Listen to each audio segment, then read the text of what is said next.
I have now finished 67 verses of the Tao, and I've written 67 essays on when you change the way you look at things, the things you look at change. And this isn't just a clever play on words here. This is a quantum truth. As my friend Deepak Chopra has often said to me, quantum physics is not only stranger than you think it is, it's stranger than you can think. So that if you look at your origination, the place that you came from, this thing that Lao Tzu called the Tao, this great source that is everywhere, there is no place that it is not. And yet it is doing nothing. And yet it leaves nothing undone. If you go out and just go for a walk this afternoon when you get home, just look at the perfection of all that is. Just look at the clouds and look at the sky and look at the ocean and look at the trees and look at the leaves, and even more important, look at the space between the leaves. And look at the invisibleness and the perfection of how everything is. There's a constancy, if you will. And this constancy is always there.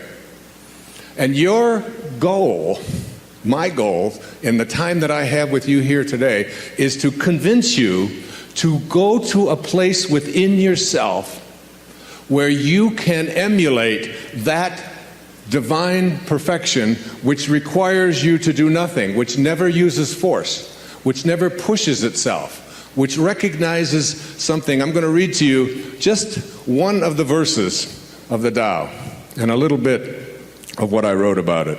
And I seldom read to an audience because I don't like being read to myself. But I'm just going to share a little bit of this.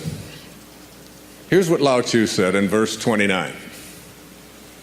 Do you think you can take over the universe and improve it? I do not believe it can be done. Everything under heaven is a sacred vessel and cannot be controlled. Trying to control leads to ruin. Trying to grasp, we lose. Allow your life to unfold naturally. Know that it too is a vessel of perfection. Just as you breathe in, breathe out. There is a time for being ahead, a time for being behind, a time for being in motion, a time for being at rest, a time for being vigorous, a time for being exhausted, a time for being safe, a time for being in danger. To the sage, all of life is a movement toward perfection. So what need has he for the excessive, the extravagant, or the extreme? There's a time for everything. Imagine if you knew this. If you really knew that what you were experiencing emotionally in your life was a part of what there is a time for, and that you're not really doing anything. Lao Tzu says it over and over again. You're not doing anything. You're being done. You're being done right now. You're one of the 10,000 things. And it is all being done, all of it. Like I do yoga every morning, or almost every morning, 5-6 days a week. I do this 90-minute Bikram yoga, this hot yoga. And this has helped me so much with just that simple little thing, just remembering what it says in verse 29 of the Tao.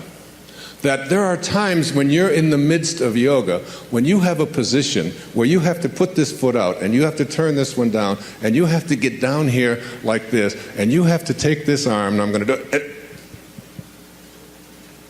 And you have to do that for 60 seconds in a 110-degree room. That's after doing many other postures as well. There was a time when I would do that and I'd be so exhausted, and all I could think about was, when is this 60 seconds going to be up? Oh my God, when are we going to get through with this posture? When are we going to get onto where I can lie down on the floor? And finally, and I began to realize as this thing, This doing the Tao thing has really changed me dramatically, so that now when I'm in that position with one arm down and one arm up, and it is exhausting, and you're stretching, and you've got your arm right next to your ear, and you're holding on, that you say to yourself, there's a time for being exhausted, and there's a time for rest. There's a time for things not to work out. Imagine if you knew that in the midst of my working with my daughter, for example, when I see the struggle that she's going to, and I can stand back and say, there's a time for her to experience this, and there's a time for her not to experience it. If you read Katie's life, you'll see that there was a time for deep depression. There was a time for fear. There was a time for anger and worry and despair, deep despair. And when you're in those things, if you could step outside of yourself and look at it and say, there's also a time for its opposite. As long as I'm incarnated into a physical world, there's a time for all of it. And as you do, you get to a new place in your life where you begin to look at all the things that are happening to you, because you remember, verse 40 of the Tao says, it's all about returning. It's all about returning. Returning to what? Returning to the place from which you originated. The first 9 months of your life, you lived inside of your mother's womb in water. And during those whole 9 months, nobody could get in there and mess around with you. Nobody could get in there and get you to worry about anything. You didn't have sonograms that you'd look at and say, my God, I don't have a nose yet. What the hell's going on? I sure hope I get a nose. And you got into nose therapy and you worry about it. Oh, what if it doesn't happen?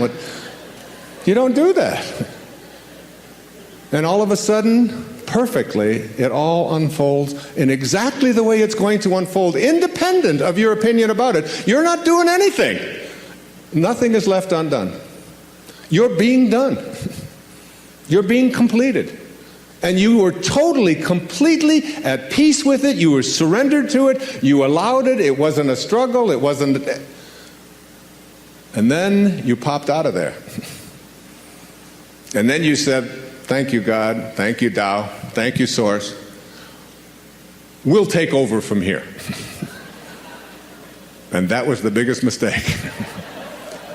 All of a sudden, you took over. And you edged God out. E-G-O. You edged God out. And you took on an ego, didn't you? And what is an ego? It's just an idea. Just an idea about who you are. Instead of being a piece of God, a piece of the Source, you decided, and those around you decided, that you were something different. And if you studied quantum physics, and you took the tiny little particle that began you, and you tried to find out where it came from, and reduced it down to its tiniest subatomic properties, ultimately you would discover what Lao Tzu knew, that it's the spirit that gives life, that you didn't come from a particle, that particles do not create particles, particles do not come from particles. Originally, all particles come from an energy, a field of energy that has no beginnings and no ends and no boundaries, and that's who you are. And returning back to that, and letting go of the idea that who you are is what you have, and who you are is who you control. I don't think there's any more all-pervasive theme in the Tao Te Ching than the idea of being a non-interferer. Do you, Stephen? I mean, isn't it? It's about not interfering, isn't it? It's about letting go. It's about allowing. It's about detaching. It's about disconnecting yourself from this belief that you are in charge of other people. I'm the father of 8 children and the father of motivation. That's what they tell me, so I've got And as this father of 8 children, one of the things that I've recognized and what has made me, I think, a better parent, particularly even since I've been doing this, is my willingness to, I call it the bite your tongue verse of the Tao. Just hang back just for a second, just as you're about to interfere, just as you're about to lay it on and tell somebody else how they should be and what they should do and how they should do it, you step back and realize that what Khalil Gibran, the great Lebanese poet, in writing in the Prophet, said was just a basic truth. Your children are not your children. They are the products of life's longing for itself. They come through you, but not for you. And you step back, and I can't even begin to tell you how freeing it is to realize that you don't have anything to do. You don't have anyone to control. You can be at peace. And I watch, and I've become much more of an observer, even on airplanes. I was in London 5 days ago. And I don't know if you've flown in and out of Heathrow lately, but things have really changed. We couldn't take anything on the plane. The terrorists, whoever they are selling fear, and we respond with more fear. Every time you use force, you create a counterforce, and then another counterforce, and before you know, and the Tao teaches us all. I mean, one of the great lessons in the Tao is that any country that has its primary resources and its energy placed on building weapons is not of the Tao. And those countries that have their consciousness located in the Tao put their energy into tractors and building homes and growing food, not building weapons. I saw a movie not too long ago with Nicolas Cage about warlords or something, the Lords of War, I think it was something like that. One of those alarming things about how much energy we are in the world creating, energy to destroy ourselves. That we have literally created from our consciousness enough weaponry on this planet to eliminate all life within just a few moments. It's all there. It's all there for us. We've allowed ourselves to move so far away from the great teachings of the great spiritual masters. And we believe that we're a Christian nation or that we're a spiritual nation when we find ourselves having moved away from these simple principles and then getting upset with other people because we can have these kind of weapons, but they can't. And we don't look hard enough at ourselves and all the ways that we have